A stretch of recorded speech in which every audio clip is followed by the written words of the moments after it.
নারীদের একটা নির্দিষ্ট বয়সে মেনোপজ হয়ে থাকে, এই মেনোপজ সম্পর্কে একটু জানতে চাই আপনার কাছে। মেনোপজ মানে মেনস্ট্রুয়েশন পজ হয়ে যাচ্ছে, মানে বন্ধ আচ্ছা। হয়ে যাচ্ছে। বাংলা এটাকে বলি আমরা ঋতুবন্ধ। কিন্তু আশ্চর্যের ব্যাপার বা একটা মজার ব্যাপার হলো যে আমাদের রোগীরা কিন্তু ঋতুবন্ধ জিনিসটা বুঝে না, তারা কিন্তু মেনোপজে অভ্যস্ত। তো কাজেই তারা হয়তো এসে বলবে যে আমার এত বছর মেনোপজ হয়েছে। ব্যাপারটা হলো যে মেয়েদের যখন 12-13 বছরের পর থেকেই মেনস্ট্রুয়েশনটা শুরু হয়, আচ্ছা। মাসিক শুরু হয়, সেটাকে আমরা মেনার্কি বলি, মাসিক যখন শুরু হয়। তো এই মাসিকটা হতেই থাকে, তার মধ্যে তার বাচ্চা কাচ্চা হয়। বয়সের একটা পর্যায়ে এসে যেমন 45-40-ও অনেকের হয়, সেটাকে আমরা সাধারণত খুব একটা স্বাভাবিক ধরি না। স্বাভাবিকটা হচ্ছে যে 45 থেকে 55 পর্যন্ত এই সময়টা হচ্ছে যে কোনো মেনোপজ হতে পারে বা ঋতুবন্ধ হতে পারে। যেখানে 45 থেকে 55 বছর হচ্ছে আমাদের একটা মানে মোটামুটিভাবে রেঞ্জ। আচ্ছা। তো এটা গড়টা হচ্ছে 51 বছর। তো 51 বছর এটা একদম সারা পৃথিবীব্যাপী যে মেয়েদের 51 বছর বয়সটাই হচ্ছে মেনোপজের বয়স। তো অনেকের আগেও হয়। তো এটা কী কারণে হয়? এটা হলো যে মেয়েদের যে হরমোন থাকে ইস্ট্রোজেন এবং প্রোজেস্টেরন, সেই হরমোনটা আস্তে আস্তে আস্তে বয়স হতে হতে সেই হরমোনটা কমে যায়, এবং এই হরমোনটা কমে যাওয়ার পরে মাসিকটা বন্ধ হয়ে যাচ্ছে। আচ্ছা। এবং মাসিক বন্ধ হলে সেটাকে আমরা মেনোপজ বলি।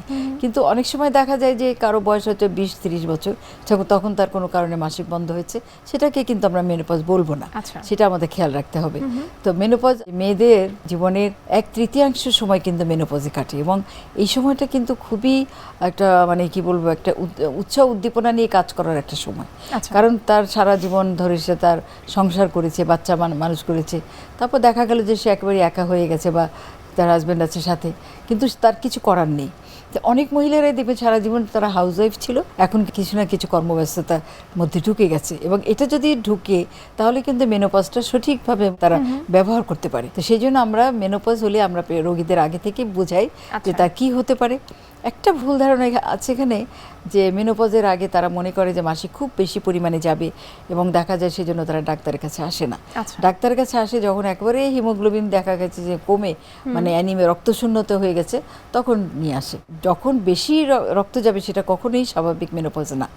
স্বাভাবিক মেনোপজ বলতে আমরা বুঝি যে 2-3 মাস পরে পরে মাসিকটা হচ্ছে এবং কমে যাচ্ছে, ফ্লোটা আস্তে আস্তে এরকম করে একদিন বন্ধ হয়ে যায়। আচ্ছা। তো 6 মাস থেকে 1 বছর পর্যন্ত, সাধারণত 1 বছর আমরা ধরি যে 1 বছর যদি কারো মাসিক বন্ধ থাকে 40-45 বছরের পরে, তাকে আমরা সত্যিকারের মেনোপজ বলবো আর কি। তো অনেকের আগেও হয় মেনোপজ, তার হয়েছে কিনা বা তার অন্য কোনো অসুখের কারণে তার মাসিক বন্ধ আছে কিনা সেটা দেখা সবচেয়ে ভালো উপায়, একটা মাত্র উপায় আছে, সেটা হলো একটা হরমোন টেস্ট করা। সেটা হলো FSH, ফলিকল স্টিমুলেটিং হরমোন। তো এই টেস্টটা করলে যদি আমরা দেখি যে এটা পরিমাণ অনেক বেশি, তার মানে সে মেনোপজে চলে গেছে। তো কাজে একটা টেস্ট দিয়ে বোঝা যায় যে তার মেনোপজ হয়েছে কিনা। আর তার অনেক কারণেই তার আগে থেকে মেনোপজ হতে পারে।